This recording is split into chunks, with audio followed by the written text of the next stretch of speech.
Hello, working people of Southwest Washington. You're listening to episode 20. Can you believe we've done 20 of these already?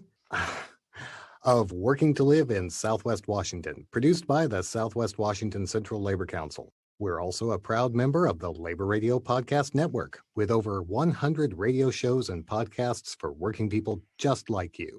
Find out more about the network at laborradionetwork.org. I'm Shannon Myers. And I'm Harold Phillips. And before we get started, we want to remind you that the views and opinions expressed on this show are not necessarily the views and opinions of the Southwest Washington Central Labor Council, its affiliates unions, our guest unions, our employers, not even their rainbows. Nobody but themselves. Oh, it is Happy such Pride! a Pacific Northwest June. Because we've got lots of clouds and rain and rainbows, so it's perfect. But, Shannon, can you believe it's June already? No. And June is one of my favorite months. Number one, it's because summer has started. Well, kind of in the Pacific Northwest. We actually say that rain doesn't stop until July 5th, but it's at least started. We have sun. Also in June, Pride Month. Oh, I love my whiskey straight, but my people, I don't care. Happy Pride. Also, don't forget, we also have Juneteenth in June as well. Lots and lots of things going on that some of our listeners may not know about. I'm really glad you mentioned Juneteenth because that is a special holiday that a lot of people didn't even really know about until the past couple of years. And that's largely because of all the attention that has been brought on the treatment of people of color here in the U.S. You know, we're just past the 1-year anniversary of the murder of George Floyd, and that brought on a lot of demonstrations and a lot of soul searching about how we treat non-white people here in the U.S. Well, we have not done enough, that's for sure. But I will tell you, one thing that I'm so happy about, labor is committed. We are committed to taking on the issue. We're committed on a national level, we're committed on a state level, and we are surely committed here at the Southwest Washington Central Labor Council. We have race and gender justice workshops that we're starting. The State Labor Council actually has a whole department now on race and gender justice. And on a national level, one of our main talking points is social justice, racial justice. It is being talked about all up and down the spectrum on how labor can help finally bring this country together. To help us talk about that, we've invited Casey Perreira, Director of Racial and Gender Justice at the Washington State Labor Council. Thanks so much for joining us, Casey. Thank you, Harold, and thank you, Shannon, for the invitation. So happy to be here. And Casey is at home like all of us, or most of us still, and she has a little one at home. So if you do hear that little one in the background, it's all good. We just have another guest. Casey, what exactly does the Director of Racial and Gender Justice do? That is definitely one of the most common questions. Since this is a brand new position that has been created at our State Labor Council, I believe we are the first state federation in the U.S. within the AFL-CIO that has a position similar to this. So really the work began in 2015 with a resolution that was passed at our state convention with the support of affiliates from all across the state that was on race and the labor movement. That resolution really came about because that year we witnessed the murder of Michael Brown. And we had many conversations locally here in Washington State, but also most pointedly, we saw the rise of the Black Lives Matter movement, not just here in Washington State, but around the world. And in many ways, I think what we've experienced within the last year through the global pandemic and the continued murder of Black people, we've learned that labor must do more. So a whole committee of leaders consulted with Bill Fletcher Jr. and Lurk and many others who created our very first race and labor workshop. These workshops were hosted all over the state. We set some pretty ambitious goals to make sure that all of the unions in Washington State participate as well as build up trainer certification programs so that these conversations may continue throughout our respective unions and workplaces. This is not something that a lot of people think of when they think of organized labor. When they think of organized labor, they think of wages, working conditions, contracts. Why is it so important for labor to be involved in this discussion? Well, through the work that we did to learn about our collective history of labor, not just here in Washington, but across the US, we saw a pattern. And that pattern was the strategy of divide and conquer that was used against working people time and time again. Since, first contact in 1492, the racialization of working people, so the color of our skin or the gender or who we choose to love, but also what we do for work, has been used to keep people divided. And what we're really building here in Washington State is a collective understanding of how that divide and conquer strategy of racism must end, and that we need to focus on strategies of equity that center people most impacted, but ultimately benefit us all. Yeah, we see this time and time again where people in power tried to divide us. They try to divide us not only by race, they also divide us by the types of jobs we do. Thinking that some jobs are less important or some jobs shouldn't be paid a living wage. Well, not all of us were meant to be doctors. Not all of us were meant to be lawyers or marketing people, or even podcast interviewers. Some people are going to be picking our food. Some people are preparing our food. Some people are serving our food. And a lot of those people who are in this service industry are minorities, immigrants. And I see a lot of people not getting paid for overtime, pickers and farm workers getting paid by the bushel or the basket, still getting paid by the basket of fruit they pick. I just don't understand why people don't get it. If we bring everybody up in equity, then we can all have the American dream. Why do we do this to each other? Why? Yeah, that's an easy one to answer, right, Casey? I think why I am in the labor movement is because I've seen the difference that having a good union job does for not just families, but for everyday working people just like me. And I will say that when we allow ourselves to remain divided and when we allow ourselves to have assumptions or ideas about someone else based off of the color of their skin or the job that they do to support themselves and their family, ask ourselves who wins when we allow those divisions to persist. Who wins? Who benefits when we're divided, right? I know the answer to that. Corporations win, the 1% wins. Folks that have power will remain in power when we perpetuate the status quo. So the more that we can have these conversations, and really that's what it's about, what we hope to do is encourage people to have the conversation, see one another as human beings, and find that commonality, because we know what it looks like when we remain divided. So, Casey, you've used these terms a few times: equity, equitable. What does that mean exactly? Thanks for asking that, Harold. I think when I talk about equity, one of the easiest ways to think about it is contrasting it with another term that I think a lot of people are more familiar with: equality. Especially thinking about the foundation of the United States of America, where every person is created equal. That is a wonderful vision, something that we're aspiring to. But I think here in 2021, we still see that that is not our reality. People are not treated equally. So the practice of equity is acknowledging that there is systemic racism, that there are forces within our institutions that keep certain groups of people more oppressed than others.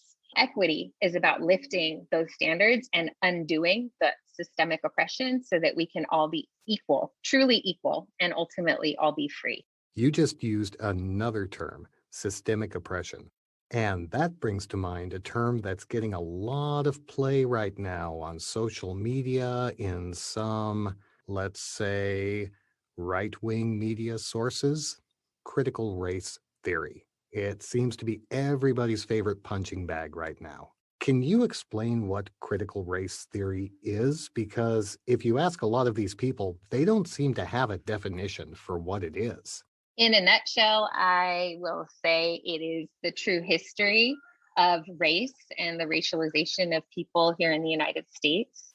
It's it's that simple. So when we illuminate the experience of Black people, of Indigenous people, of immigrant people here in the United States, that perhaps may be counter to what we have learned growing up in schools, that is critical race theory. You know, we're sharing a truth that may be very difficult to hear, and also taking a look in the mirror and looking into ourselves, into our organizations, into our unions, and figure out what we can do, not just as a person, but what we can do as a collective. That's the critical piece that I think that we must do and that we are doing here in Washington State. We have to dig in on the conversations. They're perhaps the toughest conversations that we will have in our lifetimes, but we must lean in now more than ever. I'm so glad we brought that topic up, Harold, because I grew up in Southern Oregon, which is a very white area. I grew up in a white neighborhood, and I grew up in a white school district. Just even over the last 2 years, I have learned so much about American history, U.S. history, and it's not good. But that doesn't mean that we shouldn't know about it. It means we learn from it. I've also learned that the labor movement was not always as open to what we are now. And that is a history that I'm not proud of. Can you explain to us maybe a little bit of how the history was in the past with labor and how we see us moving forward? Yeah, it will have to be the brief version, right? But at the State Labor Council, you know, part of our work on race and the labor movement includes a narrative history of race and the labor movement. It's posted on our website, authored by Bill Fletcher Jr., that folks can download and read on their own. I'll give a personal story. So my family is a family that is indigenous to these lands, but also I come from a family of immigrants. And my mother's mother immigrated here to Seattle from China during the period of the Chinese Exclusion Act. That was a piece of immigration law that we had here in the United States that excluded people of Chinese origin or folks from China based on their nationality.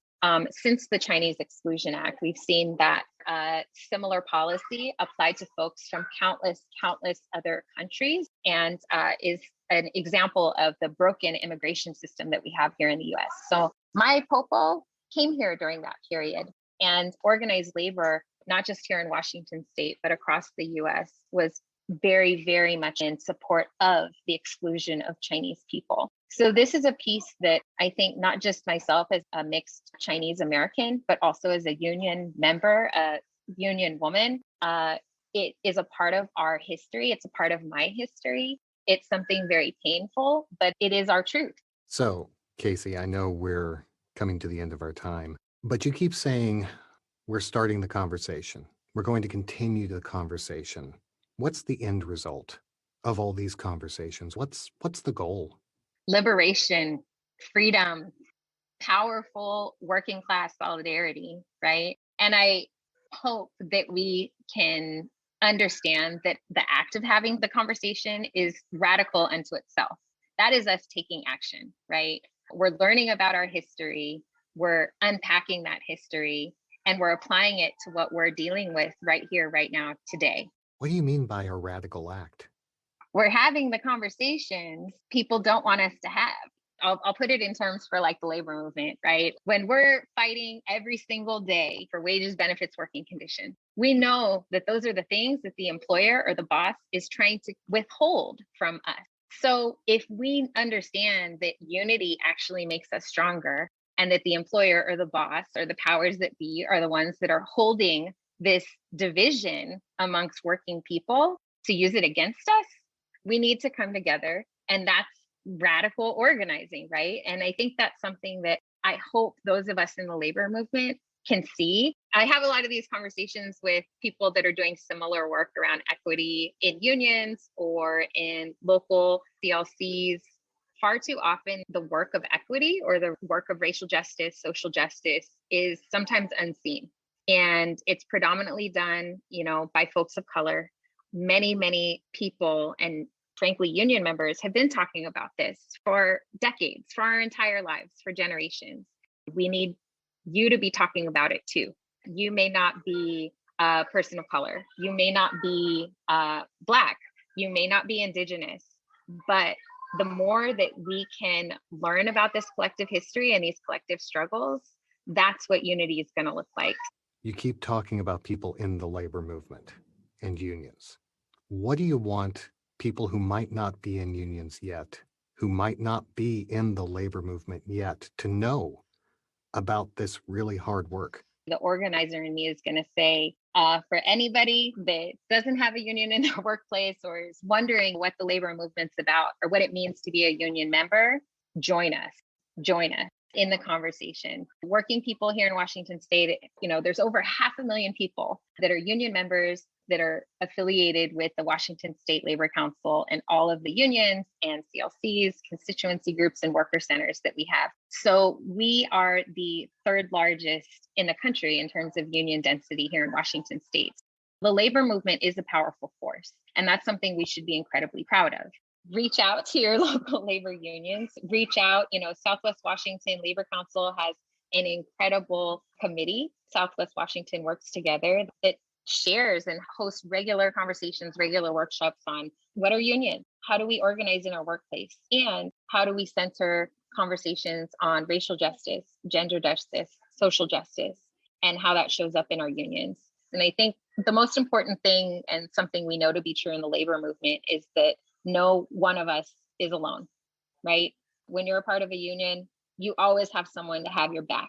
Whether that's a conversation on standing up for yourself in your workplace because your boss is coming down too hard on you, or if you're being treated differently because of the color of their skin. I believe that we are a labor movement, and I'm continuing to fight for that labor movement where we can make sure that we have each other's backs and that no one feels like they're alone in this world or in this fight.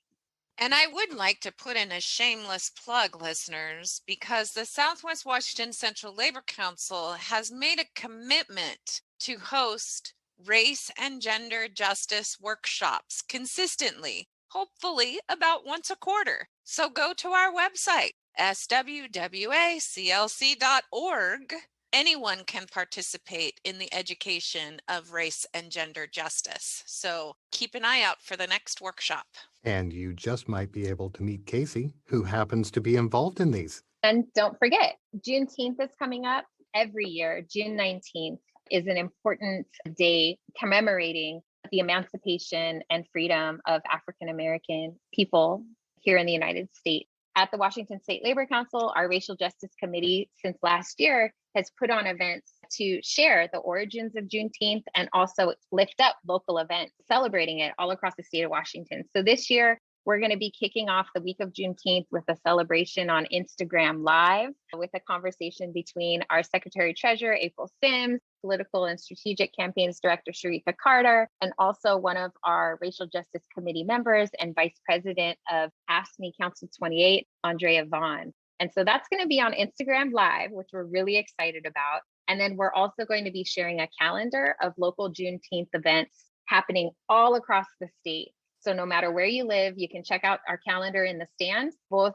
for in-person events happening on Juneteenth, which is a Saturday this year, or virtually. We're going to look forward to seeing you at our next workshop. But for now, thank you so much for joining us, Casey Perreira, Director of Racial and Gender Justice at the Washington State Labor Council. Thank you, Harold. Thank you, Shannon. And thank you to everybody that is listening today. Remember to join the conversation. I'm going to be sending some resources, so hopefully we can include those links as part of the podcast, because we really want to invite folks to be a part of the movement. Join us. And we're going to make sure to put those links in the show notes. Now, stick with us, working people. We'll be right back.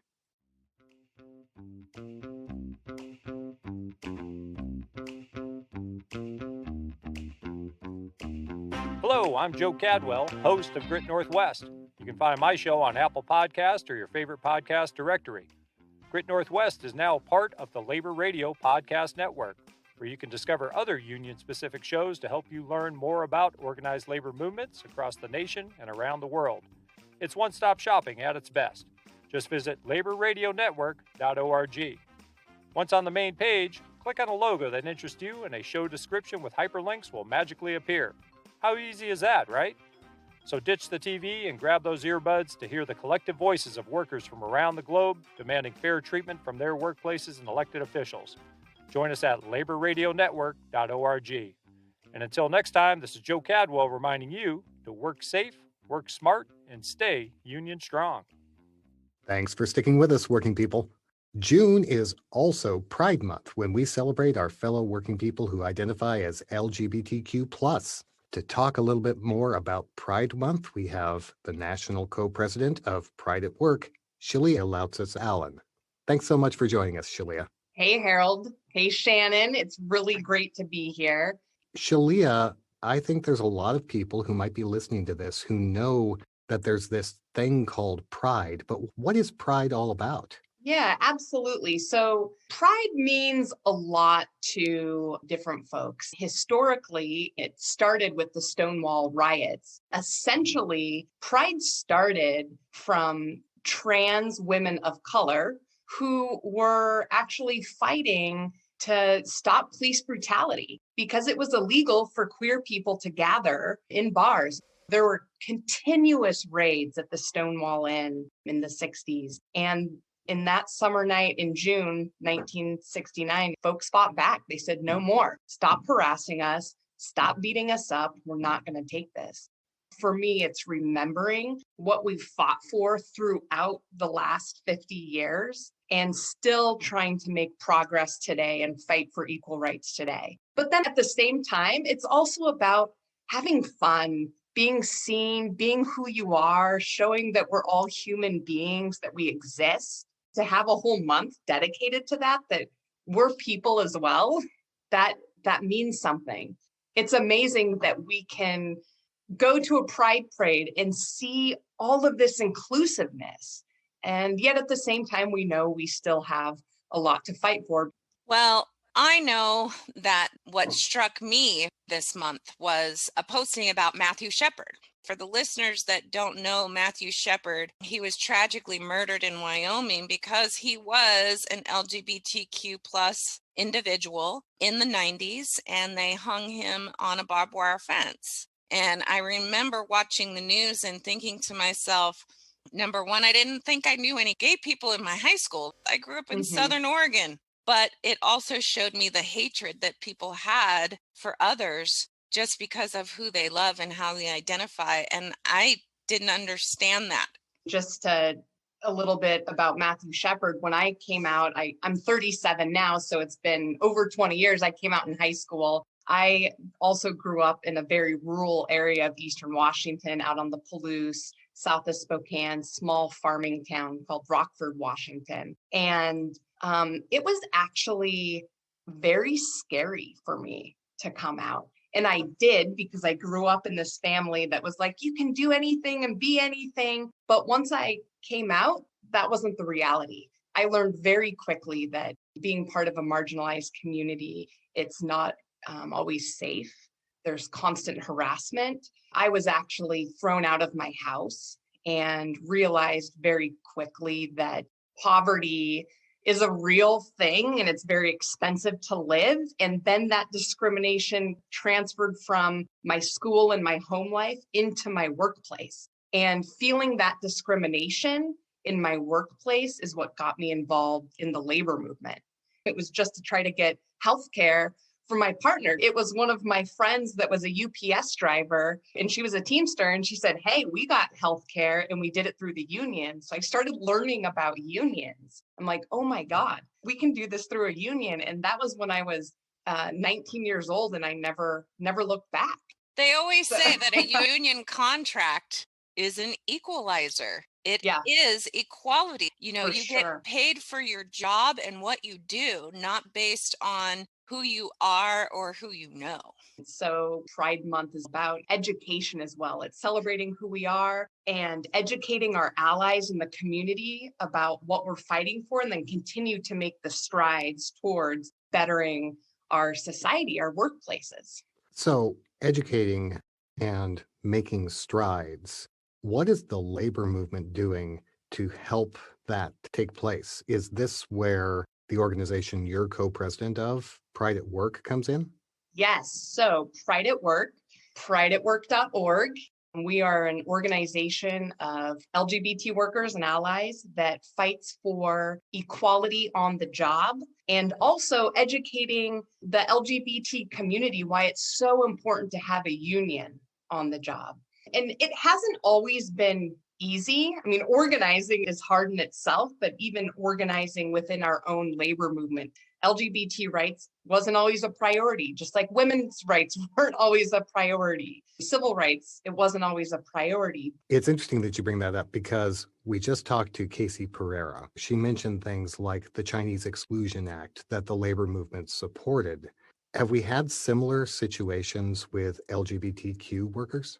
You know, early in my organizing, I remember when I first came on staff, we were negotiating contracts. And this is a small example, but all I wanted was to have non-discrimination for sexual orientation in the contract. That just meant the world because it wasn't in most contracts. And time again, it was put to the side as just a non-issue. Like, oh, we'll get to that next time. We'll do that next time.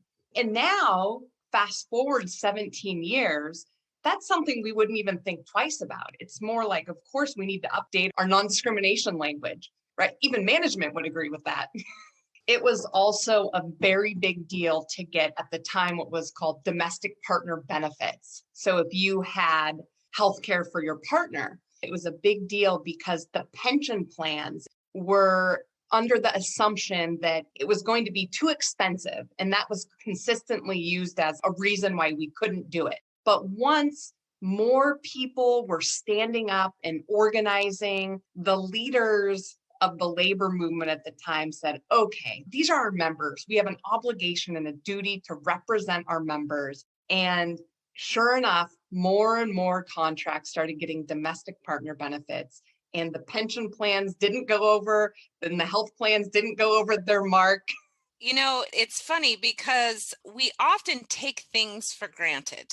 Mm-hmm. And one of the things that I think people don't understand, or maybe they forget or take for granted, is that the labor movement brought us the 40-hour work week, that they brought us weekends. And maybe that language that was so tough to get in the beginning, it was worth fighting for. Just remember, folks, things that we have today didn't just automatically appear. People fought and bled for those rights and safety and contracts and language in contracts way before. So let's remember that. But the labor movement, the AFL-CIO, we've all come a long ways.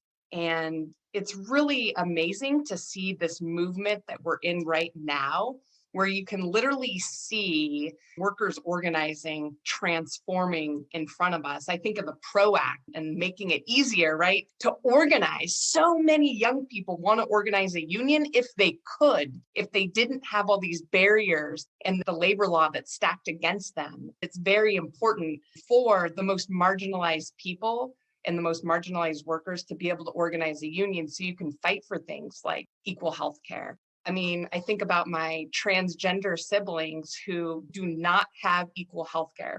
One, healthcare should be a right for everyone. It should be. But for folks in the LGBT community that don't have access to proper medication, to proper healthcare based on their gender identity, it's heartbreaking. And I think it's a call to action for everyone in the labor movement to make sure when we say healthcare coverage for everyone, we have to include everyone. Leaders in the labor movement don't even think twice about that. They may need some guidance how to get there, but an injury to one is an injury to all. That brings me to another point. The labor movement, we have always said that we work not only for our union members, but for all working people. And the Washington State Labor Council has things called constituency groups that have a seat on our board that help us direct where we are going. Doesn't Pride at Work actually have a seat on that board and a voice on the Labor Council? We do, yes. And I believe that's Mike Andrews who sits in that seat. And nationally, we have all the constituency groups meet once a month to talk about what is our platform at the AFL-CIO. We've really banded together because LGBT issues are not separate from other working class issues. We've evolved as a labor movement, as we're still evolving as a labor movement. Well, and I think that evolution is key. And it's not just the labor movement. Society in general has opened up a lot more. I read a statistic the other day that says 70% of Americans now support same-sex marriage. And the first time that question was asked in 1996, it was 25%. So obviously, things can evolve, but it doesn't happen on its own. It takes work, right? Exactly. It takes work.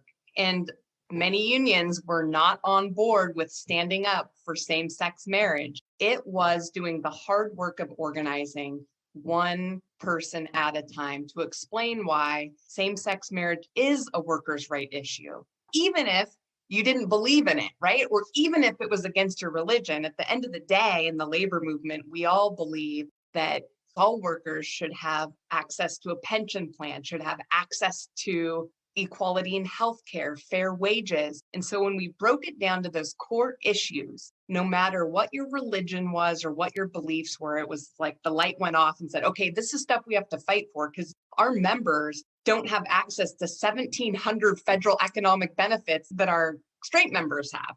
So it came down to an economics issue. We could leave religion out of it. This is a workers' rights issue.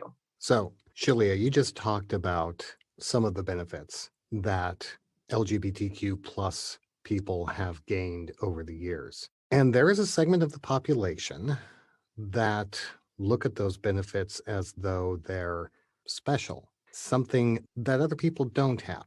You mentioned that you're representing a marginalized group, but there are people out there who would say LGBTQ people are not that marginalized when compared to other groups. How do you deal with that when you're talking to someone who has that attitude? It depends on the day for me. No, I always try to meet folks where they're at and listen to where they're coming from, because as an organizer, you have to meet folks where they're at and then move them one step ahead. For any person in the LGBT community, it was a process for themselves to come out. Usually, some people are like, woo, I'm here, but it's usually a process. I don't expect every single person to understand the shoes that I walk in. You only can help them by having those one-on-one conversations.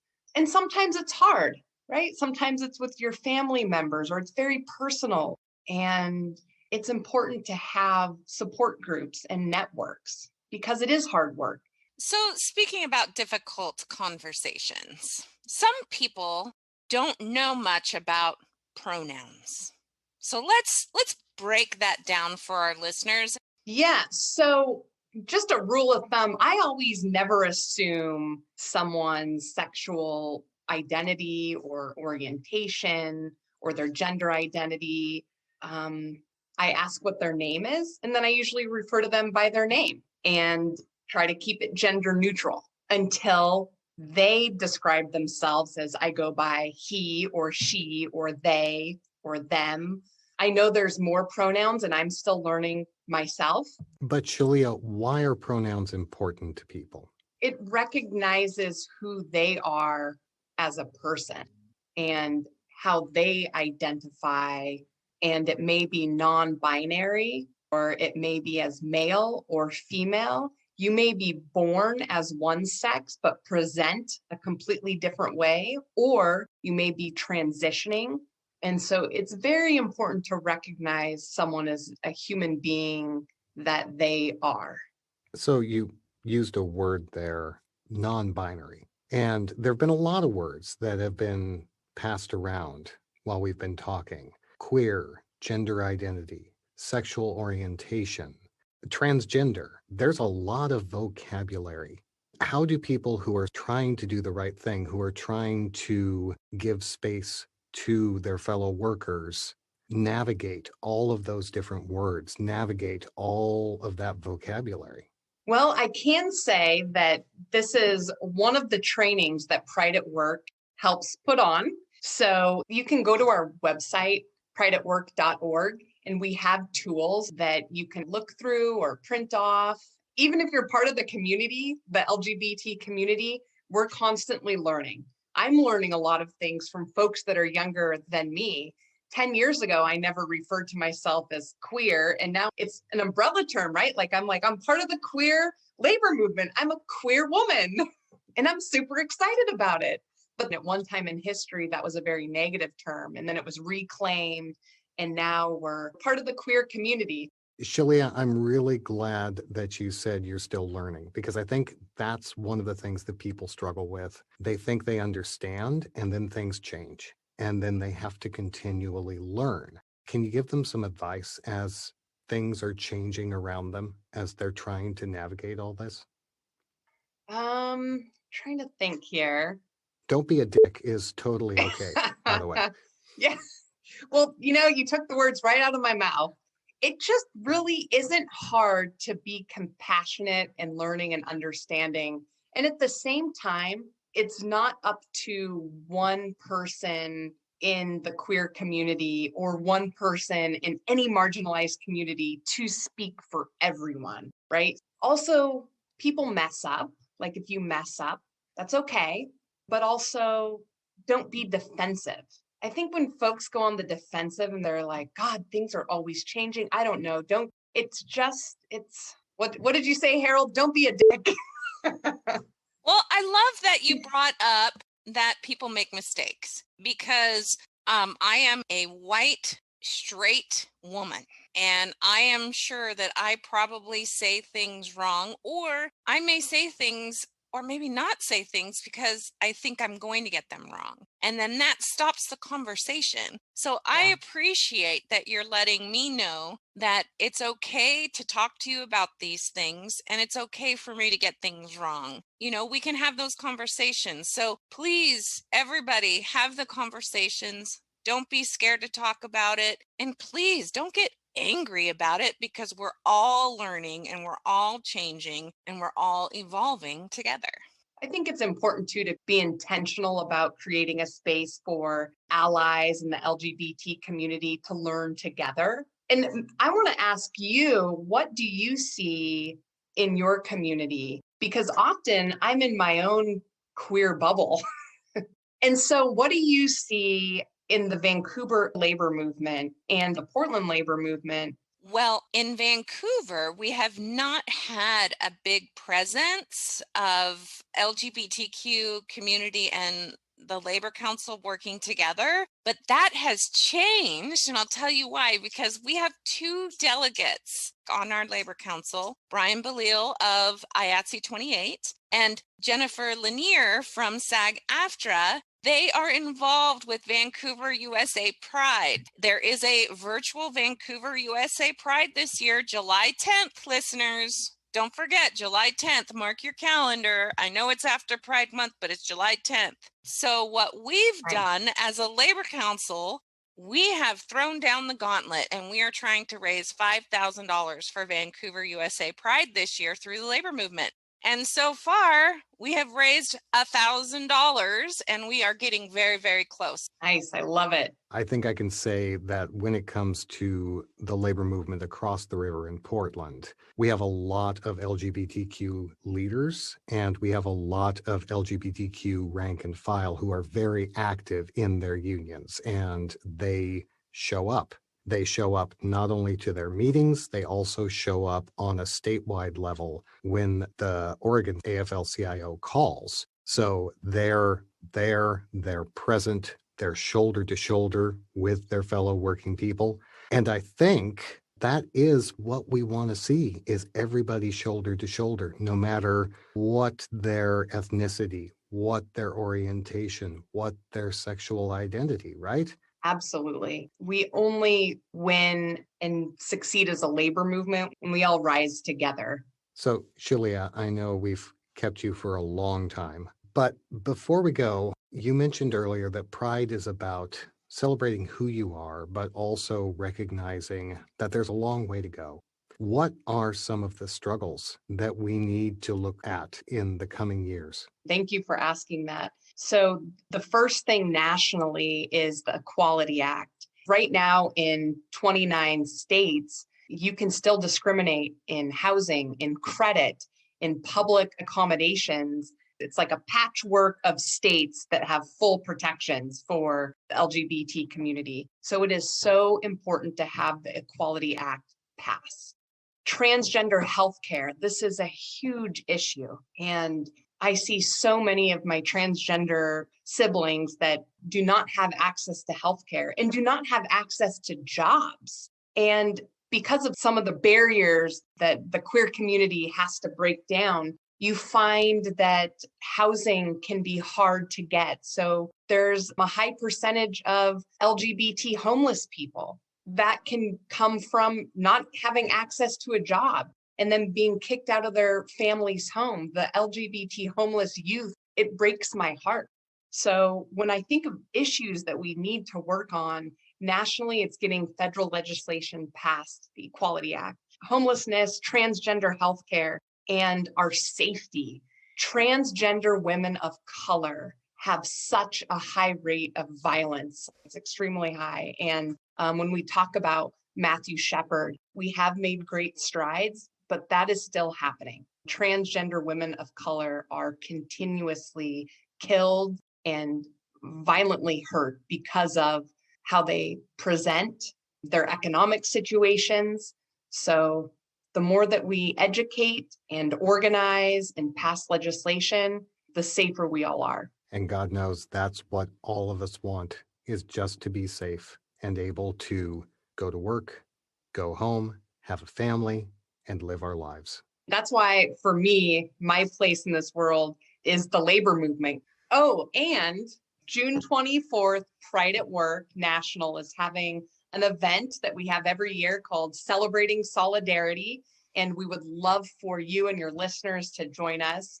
Again, it's June 24th, 4 p.m. Pacific. It should be about an hour and a half, and come celebrate Pride Month virtually with the AFL-CIO and Pride at Work and your fellow queer workers and allies across the country.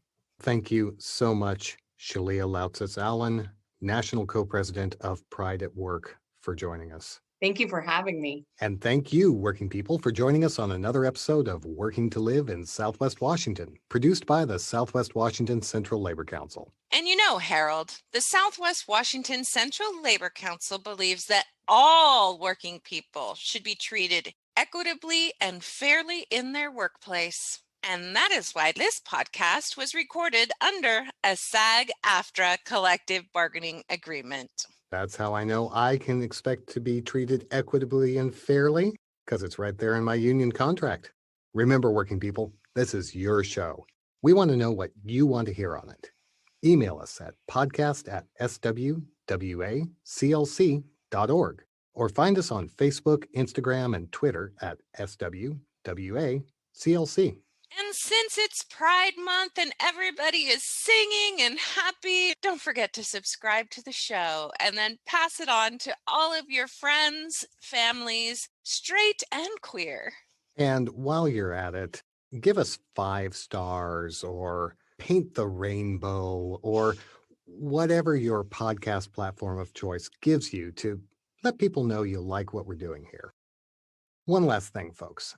Casey said something really important when she talked about who wins when we engage in division. It's usually not you. It's usually not the person that you're throwing stuff at, that you're insulting, that you're trying to shut out of things. It's not them. It's not you. It's usually the people in power, your boss, the corporation. So the next time you feel that impulse, the next time you feel like you should lash out, make a joke, think about whether that's doing you any good and think about who it is doing good for. And just remember, people are people. We're all human. We all live on this thing that we call planet Earth. So I find it a lot harder to be hateful and angry. Why don't we just let each other live and let each other go to work and let each other raise their family and not worry about who they love or what they identify as or the color of their skin? We're people. We all want the same things. We want to go to work. We want to pay our bills. We want to take care of our families. The sooner we make it easy for everybody to do that, the sooner we get closer to that lofty ideal that everyone is created equal. We'll see you soon. Bye.